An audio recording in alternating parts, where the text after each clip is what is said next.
olunaku olwajjo kooti bwe yabadde etudde Edi Mutwe yalabiddwako ng'alina sayini gy'akola wabula sayini eyo abasinga obungi tebategedde yabadde agikolera baani era abasinga obungi tebategedde sayini eno yabadde etegeeza ki kakati nkuleetedde ebimu ku ebyo ebyabadde mu sayini obadde okimanyi nti waliwo yabadde atugibwa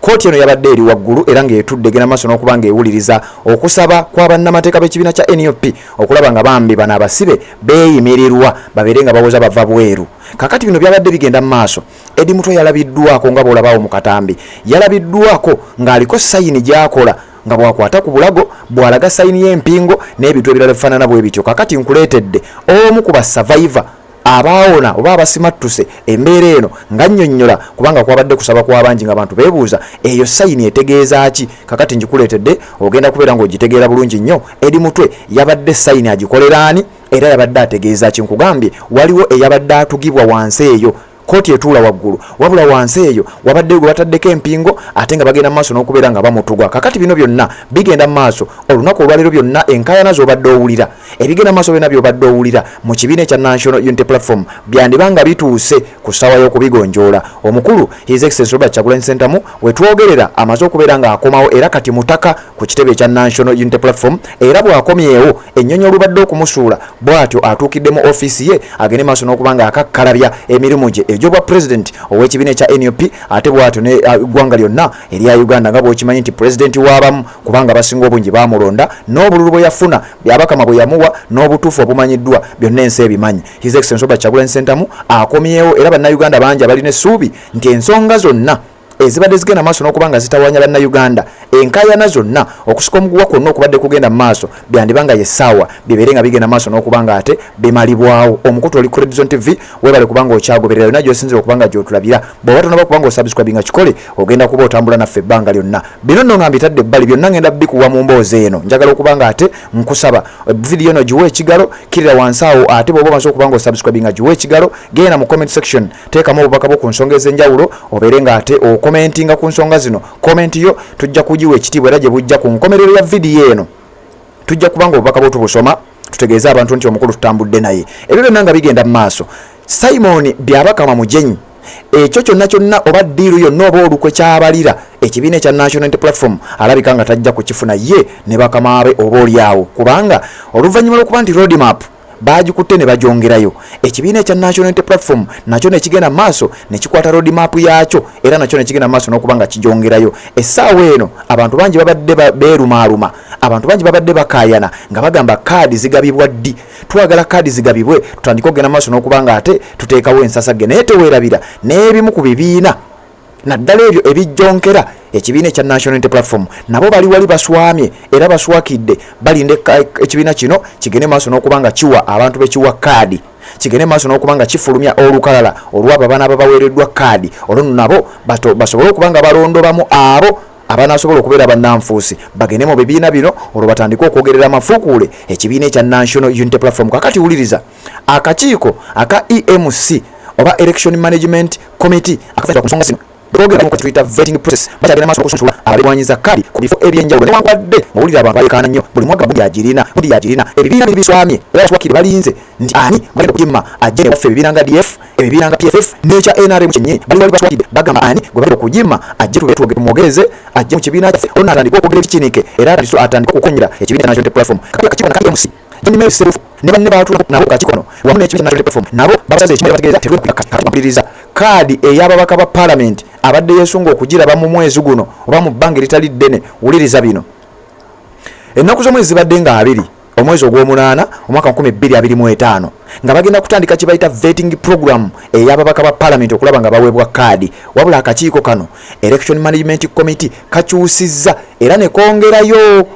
nga bw'onaalaba byabakama n'akakiiko kake ebyokulonda nako bwe kayongeddeyo nti ng'ennaku z'omwezi 15 omwezi ogw'omwenda abakulu bano lwe bagenda okubeera nga basunsula baani abagenda okuweebwa kaadi ey'ekibiina kya NUP kakati bino n'ebirala byonna bye badde tunaba kubanga omanya ngenda kubikuleetera era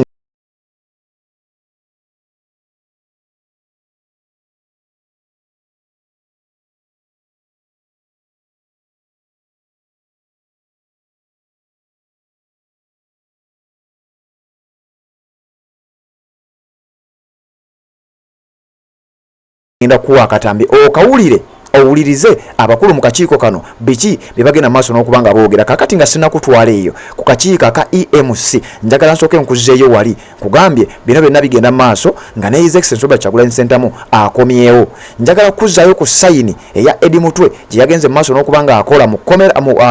mu kaguli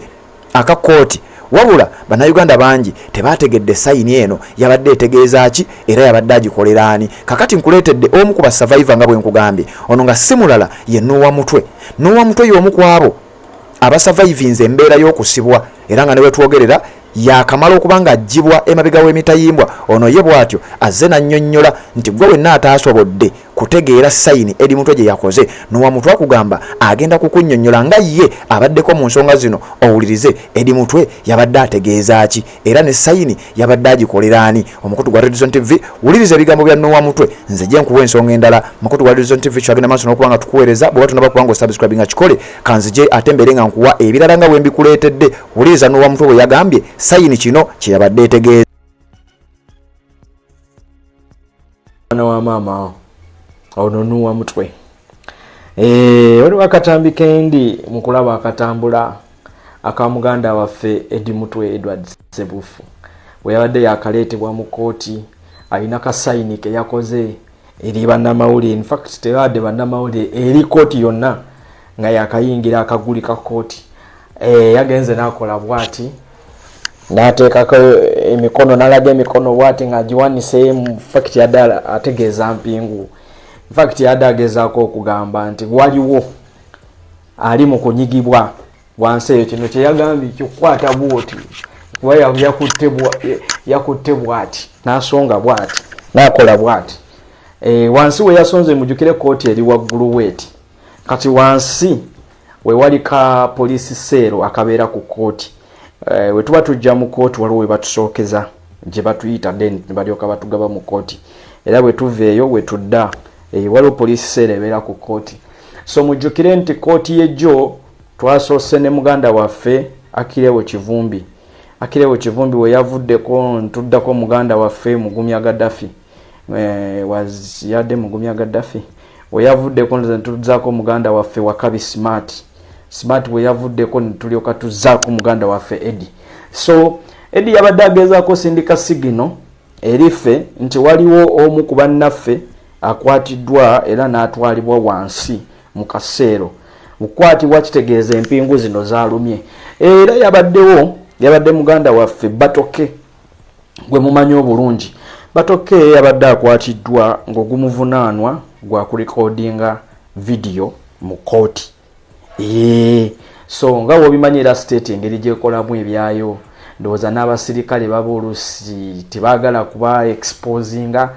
So muganda waffe yabadde akwatiddwa ng'ekimuvunaanwa ku likodinga nga taweereddwa lukusa. Era twagala okutegeereza eggwanga nti vetting aba members of parliament bajja kukola okwebuuza wano nawali kubanga bo babongerayo nomination zaabwe zagwa 10 kati wali kitubapya ne tusalawo nga akakiiko k'ebyokulonda nga twebuuza n'obukulembeze bw'ekibiina nti vetting aba members of parliament bonna abasaba ejja kutandika nga 15 ogw'omwenda ekyusiddwa kuva ennaku z'omwezi 2 ogw'omunaana ogenda ng'ennaku z'omwezi 15 ogw'omwenda okutwala ennaku 7 15 bwegattako 7 ofuna 22 tetujja okuggalawo okuvetinga ba members of parliament. Tubasaba betegeteeke mu nnaku ezo bwe mwategera puroguramu ye abeerewo tujja bakolako obakyala. Kakati emboozi eya Eddie Mutwe ne sayini gye yakozeeyo nga ngivuddeko njagadde nkuzeeyo.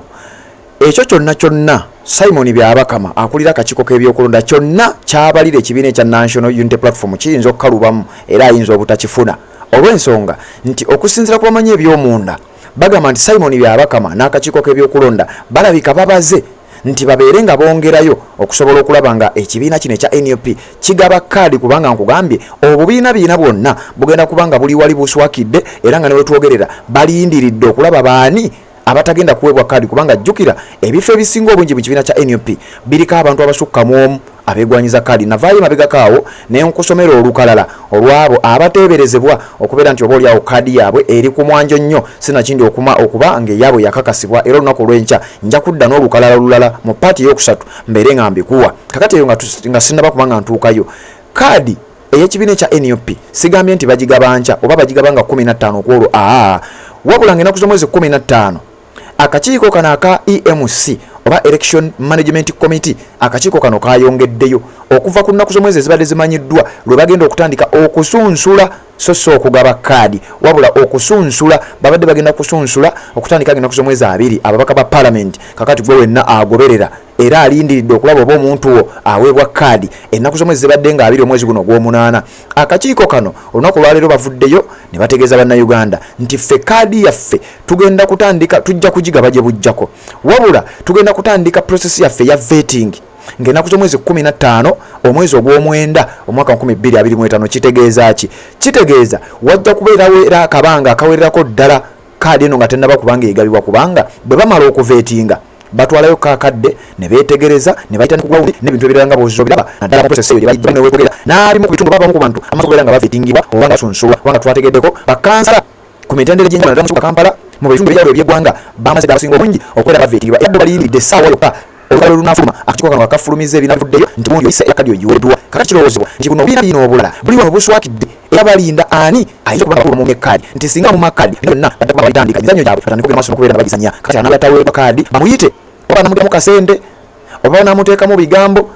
nga naye asangiddwa ali desperate n'embeera endala zonna nga bw'ozimanyi abeere ng'agenda maaso n'okuba nga akonjera n'okwogerera ebikikinike ekibiina ekya NUP wabula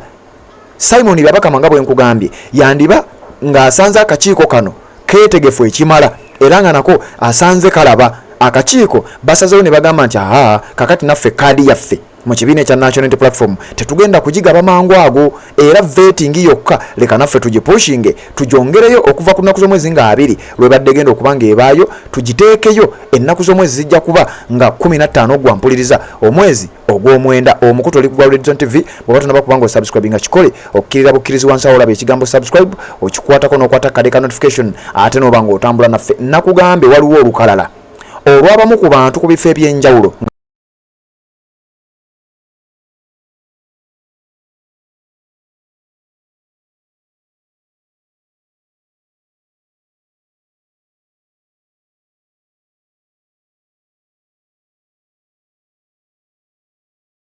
abasinga obungi bakaba parliament nga bo kaadi zaabwe ziringa ezakakasibwa edda nti bo baazifuna newankubadde nga tekinaba kulangirirwa officially nga bwenzize nga nkusomera nti either abantu bano nga ababavuganya batono nnyo oba nga banafu nnyo sinakindi nga bali unopposed era nga tewali babavuganya mu bifo ebyo kaadi ezo gye zisuubira okubeera nga zigenda kubeera nga zigabibwa omukutu nkugambye oli ku Redson TV bw'oba tonaba kubanga osubscribe nga kikole tubeere nga tutambula ffenna njagala kuwa wano akatambi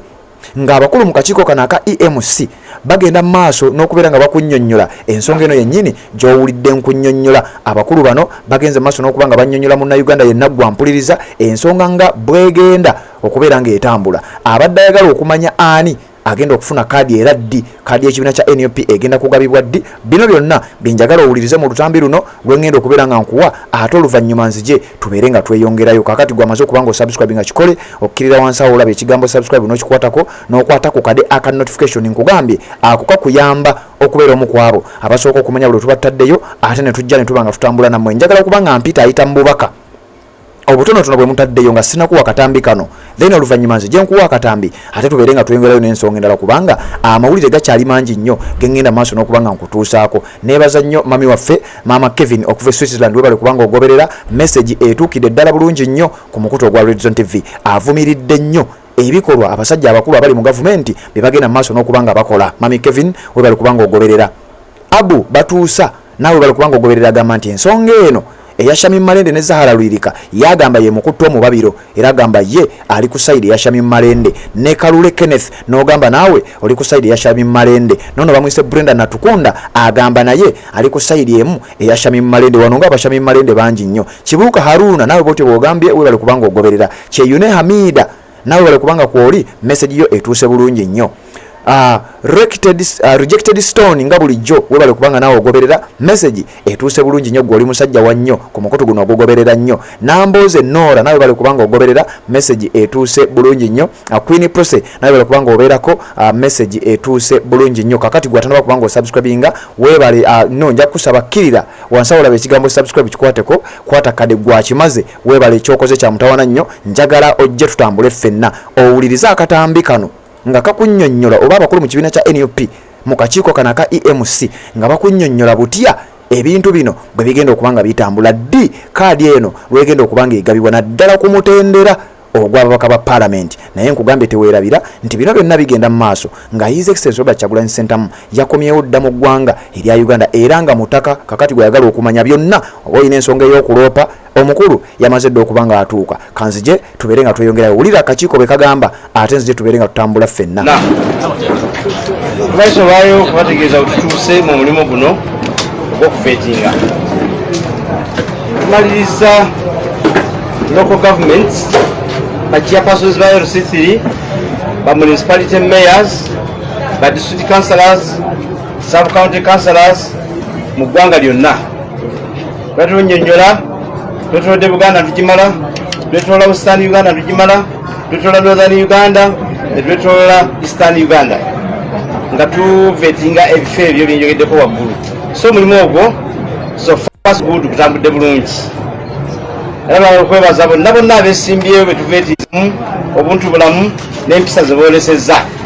era tusuubira nti kandidate abadde asinga okuba obulungi mu fakitale zonna yeyawangudde olunaku olwaleero tuli mu kuveetinga ba city mayors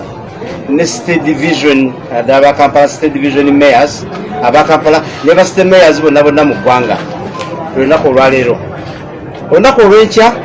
tuli kuveetinga ba chairpersons ba LC5 mu Uganda yonna abateekamu okusaba kwabwe ate olunaku olwa Sunday tujja kuba waliwo afukiridde amasimu abasigalira omu babiri basatu babaddeyo olunaku olwa Sunday tutaddewo awo yonna yasigalira nga yamisingibwa si bangi naye tubafunyeemu tujja bamaliza olunaku lwa Sunday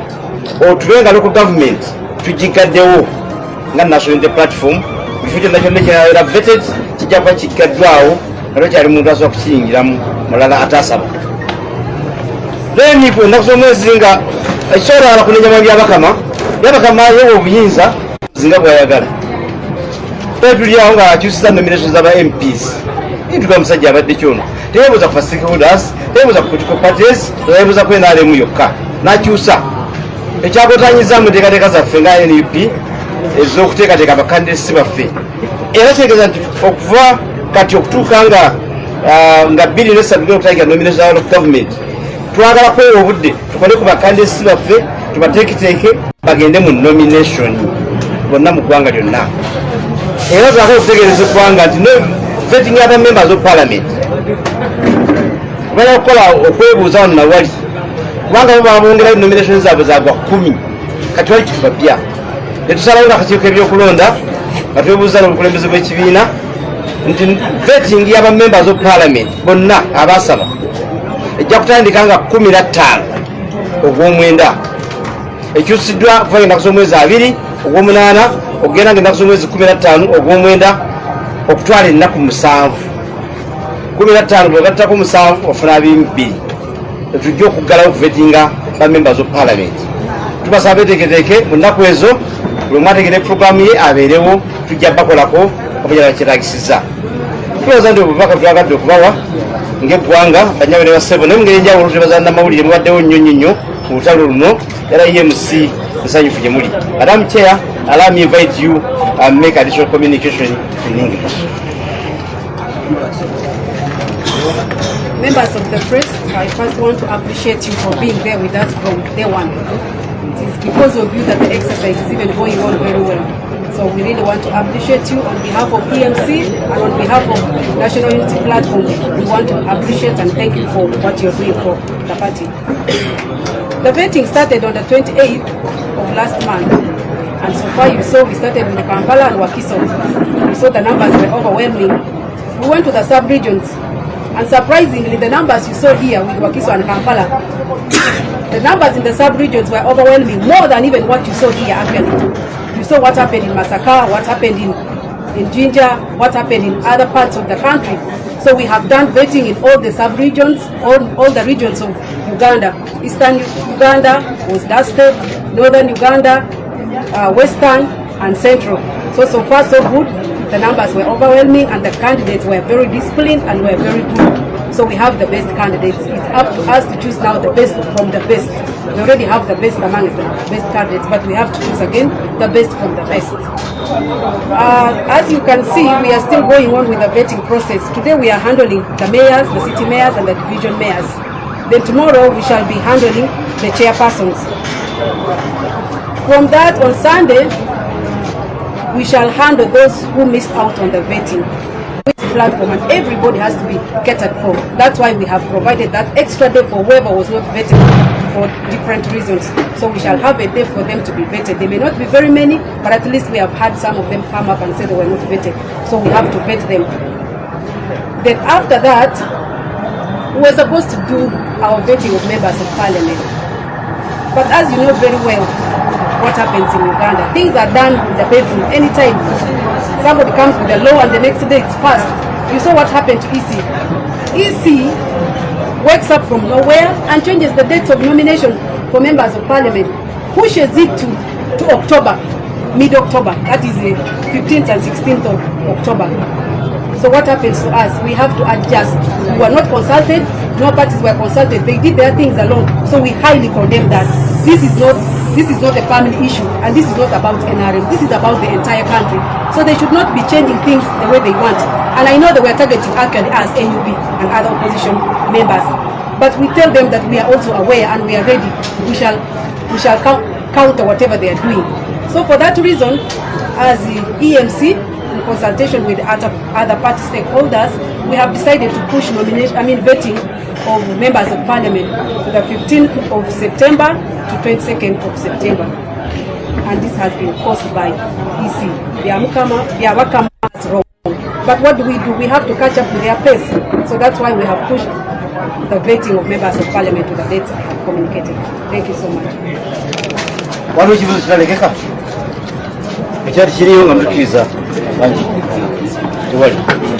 Thank you very much. And now we just see you. Come on, do